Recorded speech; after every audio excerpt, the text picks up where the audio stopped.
சென்னை வேளச்சேரியில் நடைபயிற்சி மேற்கொண்ட 61 வயது மூதாட்டி கூட்டு பாலியல் வன்கொடுமை செய்ததாக 2 பேர் கைது செய்யப்பட்ட நிலையில் அந்த கும்பலைச் சேர்ந்த மேலும் 3 போலீசார் தேடி வருகின்றனர். இது தொடர்பான கூடுதல் விவரங்களுடன் இணைகிறார் எமது செய்தியாளர் கதிரவன். கதிரவன், வணக்கம். விவரங்களை பதிவு செய்யலாம்.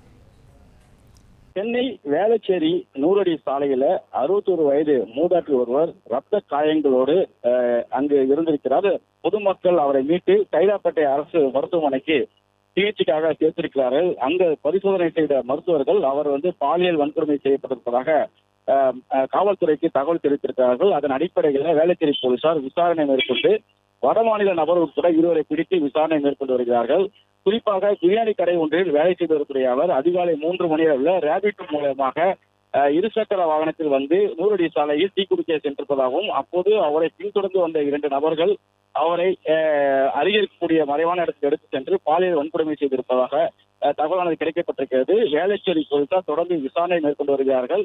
தொடர்ந்து சிகிச்சையில் இருக்கக்கூடிய அவரிடம் மருத்துவர்களும் போலீசாரும் விசாரணைகள் மேற்கொண்டு வருகிறார்கள். பிரியாணி கடையில் வேலை செய்து வந்த மூதாட்டி அறையில் தங்கியிருந்த நிலையில டீ கடைக்கு செல்வதற்காக ரேபிட்டோ மூலமாக வந்தபோது அங்கு நடைபயிற்சி மேற்கொண்டு டீ கடைக்கு சென்ற போது 2 நபர்கள் அவரை தூக்கி சென்று இந்த பாலியல் வன்கொடுமை செய்வதாகவும் 2 நபர்கள் கைது செய்யப்பட்டிருப்பதாகவும் தொடர் விசாரணை நடைபெறுவதாகவும் காவல்துறை தரப்பில் தெரிவிக்கப்பட்டிருக்கிறது. பிளே ஸ்டோர் மற்றும் ஆப் ஸ்டோரில் இருந்து பாலிமர் செயலியை QR கோடு மூலம் பதிவிறக்கம் செய்யுங்கள். செய்திகளை உடனுக்குடன் பெறுங்கள்.